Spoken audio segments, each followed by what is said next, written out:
الوقت اللي الخطيب بيقول لك احنا نادي المبادئ، ويجيب لعيبة بتشتم النادي الأهلي، وبيسرق لعيبة من أندية تانية، وبيعمل مؤامرات على كل الأندية وخصوصا على نادي الزمالك عشان يمشي اللعيبة وعشان يوقع الزمالك في مشاكل. بس احنا نادي عندنا مبادئ، احنا نادي الأخلاق، والكل لازم يتعلم مننا.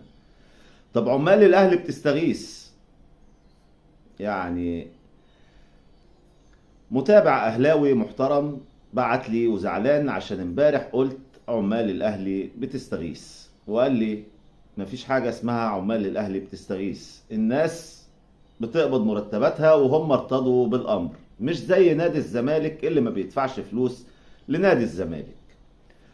عزيزي الأهلاوي وعزيزي الزملكاوي، نادي الزمالك الدنيا كلها عارفة إن هو عنده أزمات مالية ومش لاقي أصلا يأكلوا نفسهم، مش يدفعوا مرتبات.